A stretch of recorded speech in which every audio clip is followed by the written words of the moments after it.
तो कहानी के शुरू में हमें एक पुलाव आइलैंड दिखाया जाता है, जो हमारी आज की फिल्म का नाम भी है।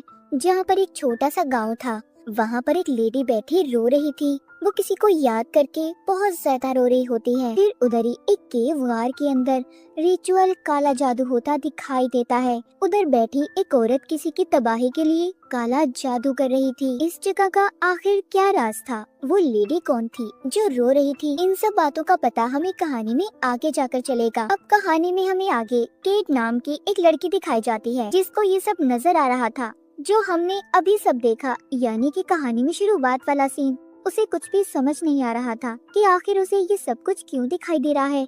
दरअसल केट के साथ अक्सर ऐसा होता, उसे अपने विजन्स ख्यालों में जो भी नजर आता वो पूरा दिखाई नहीं देता था, सिर्फ वो कुछ झलकियां ही देख पाती थी। खैर, केट अपने सभी दोस्तों से मिलती है। इन्होंने छुट्टियां मनाने एक आइलैंड पर जाने का फैसला किया था।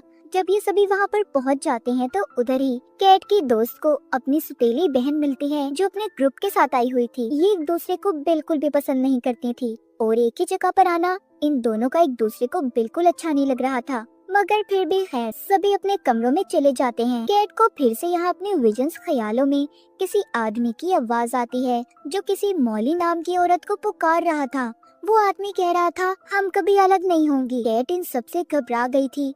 तभी उसके कमरे में उसकी दो दोस्तें आ जाती हैं। उधर बाहर केट का दोस्त, जिसका नाम काई था, जो स्विमिंग पूल के पास बैठा अपने दोस्त से बातें कर रहा था। वो उसे बताता है कि वो केट को बहुत पसंद करता है और बहुत जल्दी उसे भी वो सब बता देगा। वो उसके लिए एक ब्रेसलेट भी लेकर आया था। जब रात होती है, सब बैठे खाना खा रहे थे, तो यहाँ पर केट का दोस्त जब सिगरेट पी रहा था तो उसके पास एक औरत खड़ी थी, जो उसे सिगरेट पीता देखकर बिल्कुल भी अच्छा महसूस नहीं कर रही थी।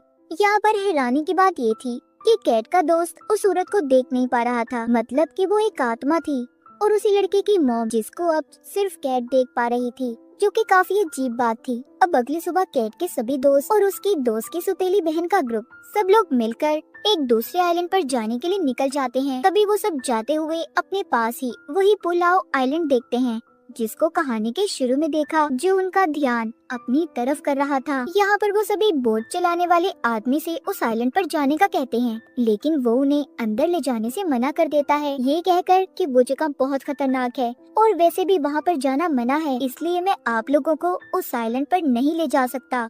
तभी काई उसे यहाँ पर ज्यादा पैसे देने की लालच भी देता है, मगर वो बोट चलाने वाला आदमी फिर भी नहीं मानता। वो तो उस आइलैंड का नाम सुनकर डर सा गया था